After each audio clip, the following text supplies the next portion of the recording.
அம்மா இல்லாதது எங்களுக்கு ஒரு பெரிய ஒரு இழப்பு. நாங்கள் வந்து அம்மாட்ட வளர இல்லை, அம்மம்மாட்ட வளர்ந்த ஒரு குடும்பம்.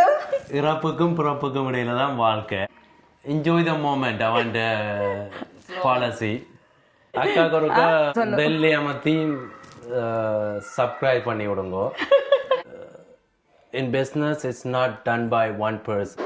ஹாய், ஹலோ, வணக்கம். என்னுடைய 2 தம்பி மேல தான் பார்த்துருப்பீங்க.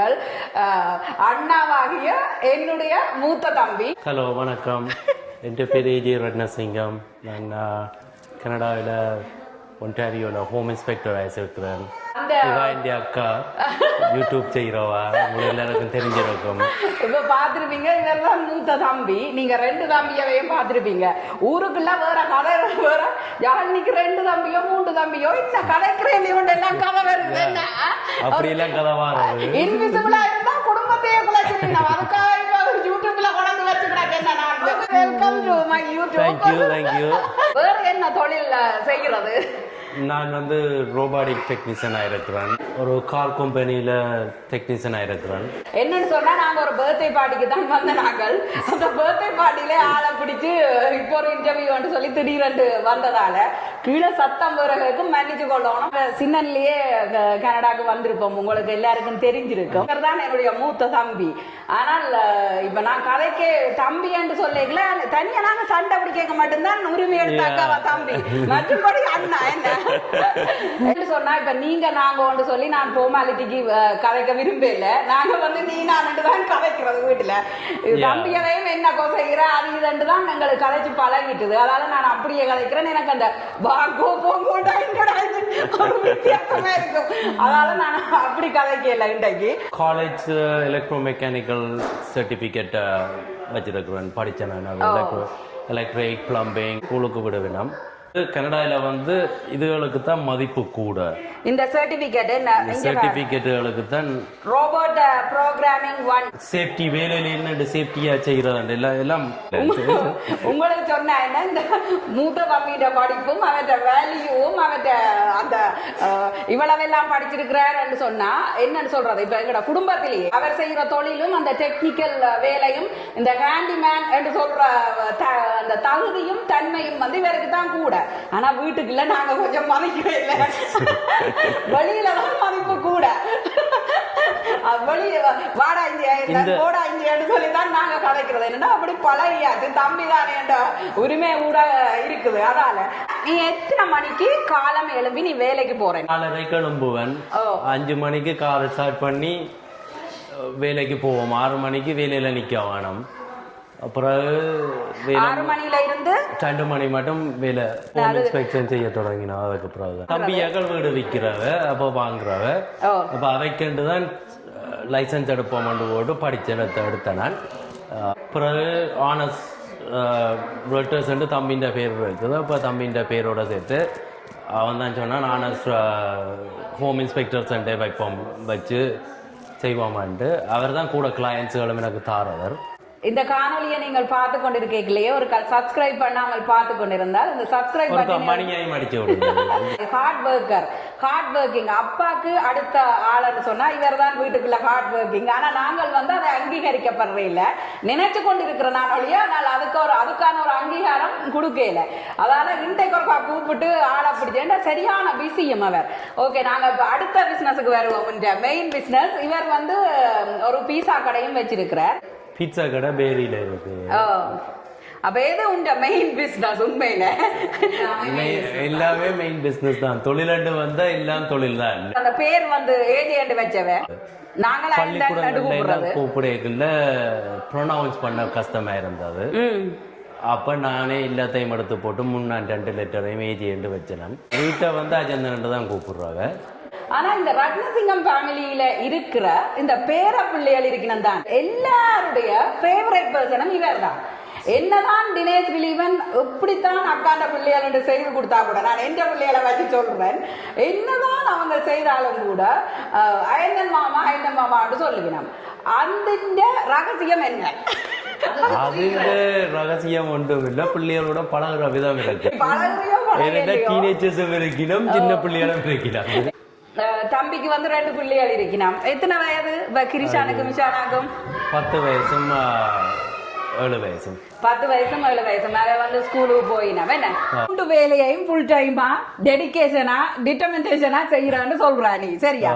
இந்த 3 வேலையையும் என்ன ஒரு ஆள் செய்யறது அப்படின்னு சொன்னா ஒரு வேலையை தான் ஒரு ஆள் திருப்தியா செய்ய முடியும். அப்படி என்று சொல்ல இயலாது. என்னென்று சொல்லி சொன்னா இங்க வந்து நாங்க தனியா எல்லாம் செய்ய இயலாது.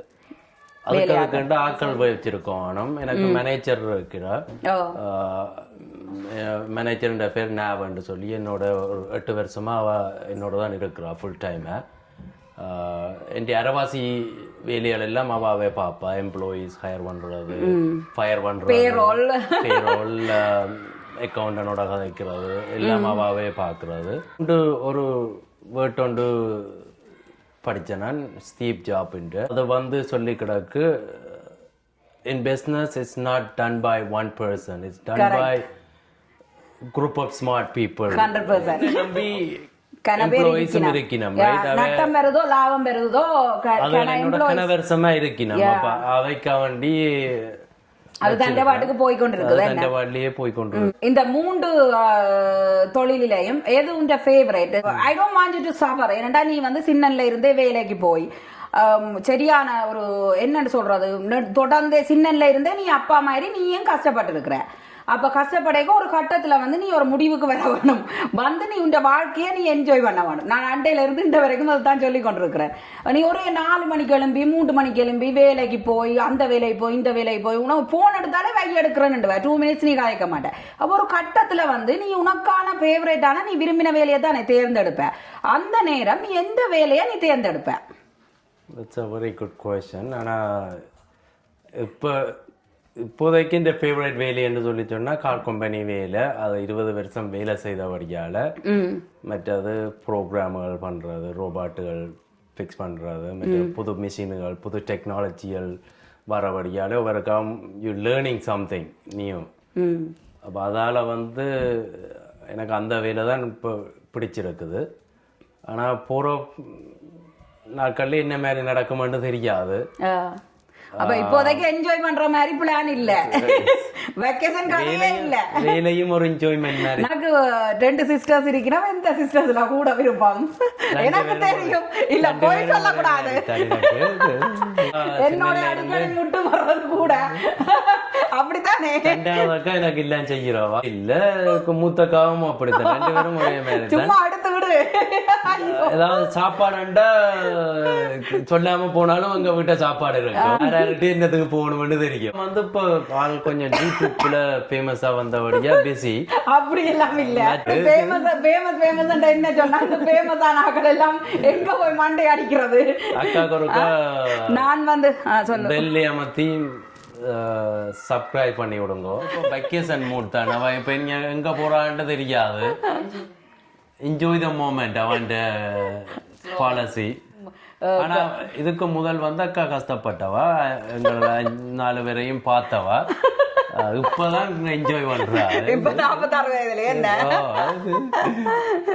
I think I deserve it. அம்மா மாதிரி எங்களை எல்லாரையும் பார்த்தவா. என்னென்றால் இவையெல்லாம் ஓகே, எல்லாருக்கும் எல்லாம் செய்தாச்சு. இப்ப எந்த பிள்ளைகளும் கொஞ்சம் வளர்ந்துட்டினம். வளர்ந்தது மட்டும் இல்லையா, அவே தங்கட பாடு. அதால நான் என்ற பாடு அதான் நடக்குது. அத்தான் வந்து அவர் தண்ட பாடு, அவர் பாதர் பண்ண மாட்டார், அவர் சோழி இல்லையா.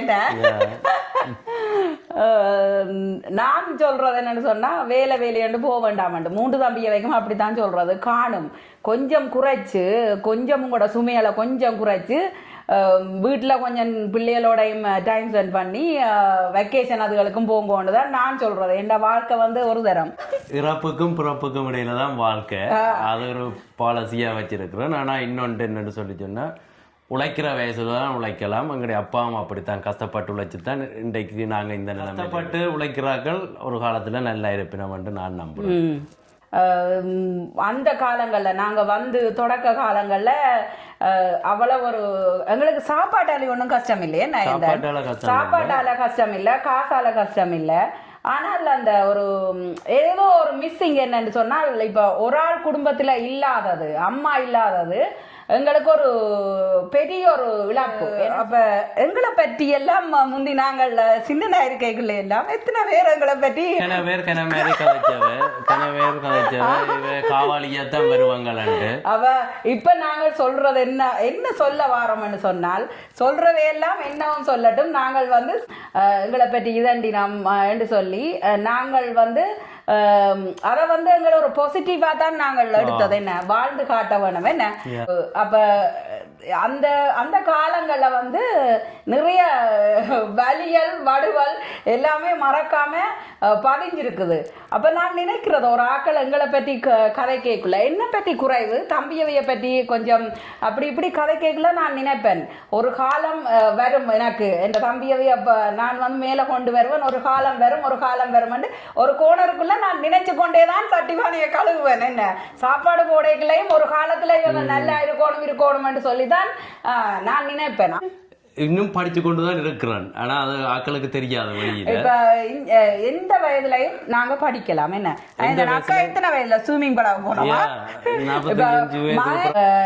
எனக்கு ஒரே ஒரு பெருமை இருக்கு என்னண்டா, இந்த தம்பியவைன்றதுக்காக சொல்ல இல்ல, தங்களோட சேர்ந்தவையையும் சேர்த்து கூட்டிக் கொண்டு போவேன்.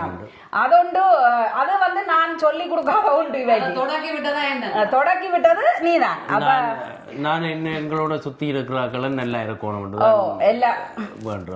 இப்ப பீஸா கடையில இருந்தாலும் கூட அந்த பீஸா கடையில நான் கத்துறது வார வருமானம் ஃபுல்லா அந்த பீஸா கடையில வேலை செய்யற ஆக்களுக்கு கொடுத்தா நீ பிசினஸ் வச்சிருந்த என்ன நிலைமைண்டா.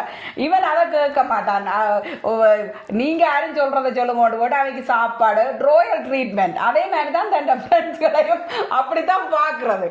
நான் உங்களுக்கு இவனை வந்து கனகாலமா நான் காட்டணும். உண்மையிலேயே என்ன நடக்கிறதுண்டா, தினேஷ் திலீபன் என்று சொல்றது காரணம் உண்மையிலேயே அவை வந்து பப்ளிக்ல ஒரு இருக்கிறவ, இவர் வந்து அவைக்கு பேக்கப்பா தான் இருக்கிறது. இப்ப இவர் தான் மெயின், பேக்ரவுண்ட் வேலை தான் கூட உண்டு. மற்றது 3 இதுல அவன் வந்து ஃபுல் டைமா ஈடுபடுறதால ஆக்களை வச்சு இதண்டாலும் போன் கோளுகள் அதுகளுகள் வர்றதால கதைக்கிறது பிஸியாக கொஞ்சம் கேட்காத ஒரு நாளும் கேட்காத கேள்வி ஏதாவது இருக்குதோ வேற ஒன்றும் கேட்கறது கண்டில்ல. அக்கா மோட்டிவேட் பண்ணுறது எல்லாரையும் தானும் மோட்டிவேட் பண்ணி யூடியூப் செய்ய வேண்டியலாம்னு சொல்லி நினைச்சது. யூடியூப் இது என்ன யூடியூப் அதுதான்டா. ஆனால் யூடியூப்லேயே அக்கா இப்போ இது வந்து அக்கால நாங்களும் கணக்கா வெளிநாட்டு ஆக்கள் வேறு ஆக்கள் வேறு யூடியூபர்ஸ் கிண யூடியூபர்ஸோட இப்போ பார்க்கல. ஒரு ஸ்ரீலங்கால இருந்த ஒரு அண்ணா வந்தவர் இப்போ கிட்டாடி ஏதோ பெரிய ஒரு 10 லட்சம் சப்ஸ்கிரைபர்ஸ் வச்சிருக்கிற மாதிரி தான் இந்த நவண்டு வாங்க அப்படித்தான் சொல்றாங்க. அப்படி ஒன்றும் இல்லை. ஒரு ஹார்ட் ஒர்க்கிங்கா நீ இருக்கிறேன்னா என்னண்டு ஒரே வேலை கொண்டே இருக்கிறியே, உனக்கு ஒன்றும் அழுக்கே இல்லையோ இந்த வேலைகள் செய்து கொண்டு. ஒரு அக்கா மாதிரி ஒரு என்ஜாய்மெண்ட் அது எல்லாம் இருந்தாது. இப்ப எனக்கு விருப்பம் இல்லை என்றாலும் வேலைக்கு என்ன பிடிச்சு கொண்டு அப்போ ஒன்னும் செய்யலாம கிடக்குது. இப்ப இதை விட அடுத்த பிசினஸ் ஏதாவது செய்வோமான்னு யோசிக்கிறேன். தொடங்கிடுவான். என்னன்னா நான் சொல்றது, ஒவ்வொரு மாதமும் ஒவ்வொரு பிசினஸுக்கு தொடங்கினா 10ஆவதுக்கு இப்ப எனக்கு கேக் அடிக்கிறது தைய எல்லாம் எனக்கு கொஞ்சம் எனக்கு தெரியும் கொஞ்சம். அப்ப அதுகள்ல வந்து என்னன்னு சொன்னா இடையக்குள்ள தொடங்கிடுவான். கடை ஒன்று எடுப்போமா, அது இதெல்லாம் சொல்லுவான். 6வது ஒரு ஆக்களை கிளப்பி விடுறதோ ஒவ்வொரு மாதம் ஒவ்வொரு பிசினஸுக்கு அவருக்கு வந்து பிசினஸ் செய்யும். நான் சொல்றது எல்லாம் வேண்டாம், நீ எல்லாம் செய்துட்டா காணும். ஒன்றில் என்ன இதுலையும் வந்து கிவ் அப் பண்ணக்கூடாது. உண்மை. அப்ப நெக்ஸ்ட் பிளான் என்ன? எனக்கு பிளான் இருக்குது. என் போனிலேயே கணக்க பிசினஸ் பிளான்களும் வச்சிருக்கிறேன். கணக்க பிளான்கள் இருக்குது. Maybe down the road. அப்ப இப்போதைக்கு வெக்கேஷன் அதுகள் ஒன்றும் சந்தர்ப்பம் சாத்தியம் இல்லை. இப்போதைக்கு இல்ல. ஒரு மோட்டிவேஷனா இருக்கும். நம்ம வேற நாடு எந்த நாடுல இருந்தாலும் ஹார்ட் ஒர்க்கிங் செய்தால் என்னவன் சாதிக்கலாம். எனக்கு சின்னல இருந்து பார்க்கலையே ஒரு கடைக்கு போனால் அந்த கடையில் வந்து ஒரு சின்ன ஒரு பிக்கப் ட்ரக் மாதிரி ஒன்று இருந்தது. அது எனக்கு கண்ணனால அந்த பிக்கப் ட்ரக்கில் அப்புறம் ஒரு மாதிரி அந்த ஒரு சின்ன ஒரு ட்ரக்கை வேண்டினேன். இன்றைக்கு நான் சொந்தமாக ஒரு பிக்கப் ட்ரக் வேண்டி வச்சிருக்கிறேன். அது ஒரு மோட்டிவேஷனை நான் எடுத்தது. you dream big. இதையும் வந்து சாதிக்கலாம். எங்கட கோணர்ல வந்து எந்த ஒரு இலக்கை நாங்கள் அடைய போறோம்ன்றதை நாங்கள் எப்பவும் கோணருக்குள்ள நாங்க வச்சுக்கொண்டே இருக்கணும். எந்த இலக்கு வந்து இந்த 3 தம்பியவே மேரி பண்ணி அவையிட்ட கொடுத்துருவோம்ன்றதுதான். அதுக்கு பிறகுதான் நான் வித்தியாசமான அக்காவை பார்த்திருப்பீங்கல்ல. என்ன வந்து மேரேஜ், சமையல், சாப்பாடு, உடுப்பு துவைக்கிறது, வீடு கிளீன் பண்றது, என்ன இதுதான் என் வட்டம். என்ன ஆனா அதை கொத்து வந்தவர், அதனால அத்தானையும் சொல்ல வேணும். என்ன இந்த இதுல என்ன சொல்ல போறேன், ஒன்றுமே கதைக்கிறே இல்ல. என்ன செய்தாலும் சின்ன எல்லாம் 3 படிக்க சின்ன எல்லாம் 3 படிக்கங்கள் சொல்ல தேவையில்லை. ஆக்களுக்கு என்ன அட்டகாசங்கள் செய்திருப்போம். அட்டகாசங்களை பத்தி நான் சொல்ல மறந்துட்டேன். அவ்வளவு ஒரு அட்டகாசம். என்ன அட்டகாசத்துல தலைவர் இவர் தான். 2 தம்பி மேரையும் வேற கூட்டிக் கொண்டு 4-5 ஃப்ரெண்டுகள் வேற. அவ்வளவு ஒரு அட்டகாசம். இருந்தாலும் அட்டகாசம் இருந்தாலும் கூட அந்த மனச்சாட்சி என்றது அவை இந்த மனசுக்குள்ள இருக்கும். மற்றவைய வந்து நோகடிக்கிறதோ இல்லாட்டி என்ன புண்படுத்துறதோ அதுகள் ஒன்றும் இருக்காது. ஏன்னு சொன்னா நாங்கள் வந்து அம்மாட்ட வளர இல்லை, அம்மம்மாட்ட வளர்ந்த ஒரு குடும்பம். மூத்த தம்பி குடும்பத்துல முக்கியத்துவர் அவரை உங்களுக்கு இன்றைக்கு இன்டர்வியூஸ் பண்ணியிருக்கிறேன். இது போன்ற காணொலிகள் உங்களுக்கு வேணுமா இருந்தால் கமெண்ட்ஸ் பண்ணுங்க, நானும் போடுறதுக்கு ரெடியா இருக்கிறேன். மற்றது தம்பிட்டு ஏதாவது கேள்விகள் என்ன இருந்தால், ஏதாவது கேள்விகள் இருந்தா என்னை அழைக்கலாம். இல்லாட்டி கீழே கமெண்ட்ஸ்ல போட்டாலும் அதுக்கு ரிப்ளை பண்ணலாம். வேண்டாம், என் யூடியூப் சேனல் ஆக்சஸ் வந்து பொது சொத்து மாதிரி என் குடும்பத்துல 5 பேருக்கும் ஆக்சஸ் இருக்கும். எடுக்கலாம். அவ மற்றது நான் தன்னும் ஏதாவது பிளவிட்டால் 4 கரையாலையும் போன் வந்து என்ன கொண்டுடுவாங்க. அது வரை இருக்குது. இப்ப நான் கொஞ்சம் சரியான அக்கா வந்து எப்பவும் என்ன மாதிரி சரியான பாதையில போனேன். இல்லாட்டி இல்ல கொஞ்சம் டவுட்டா இருக்கிறது என்ன எனக்கு. அப்ப ஏதாவது வந்து இப்ப சகோதரங்களுக்கு ஏதாவது பிளவிட்டு இருக்கிறேனே நான். அட்வைஸ் தான் கூட அட்வைஸ் கோபம் மாறையிலேயே சொல்லேக்க நான் வருமானம் என்ன செய்யறது பிள்ளையண்டு தெரியும், செய்யறது தெரியும். என்ன சந்தோஷமா இருக்கணும். என்ன எல்லாருமே அதுதான் முக்கியம். என்ன சந்தோஷமா இருக்கணும். லைஃப் வந்து சரியான ஷார்ட். இப்ப நாங்கள் எங்களுடைய அம்மாவை இலக்கைக்குள்ள 39 வயசு என்ன அவாக்கு. அப்ப 39 வயசை தாண்டி எனக்கு இப்ப 46 வயசு வரைக்கும் இருக்கிறதே ஒரு கடவுளுக்கு நன்றி சொல்லணும். வேற ஏதாவது எந்த யூடியூபர்ஸ், எந்த வியூவர்ஸ், எந்த வெல் விஷர்ஸுக்கு ஏதாவது சொல்ல போறியா? Thank you for supporting all this time. யாராவது சப்போர்ட் பண்ணாதாக்கள் லைக் பண்ணுங்க, ஷேர் பண்ணுங்க, மணியை ஒரு அடிச்சு விடுங்க. ஓகே, மீண்டும் மற்றொரு அழகான காணொளியில் சந்திப்போம். நன்றி, வணக்கம்.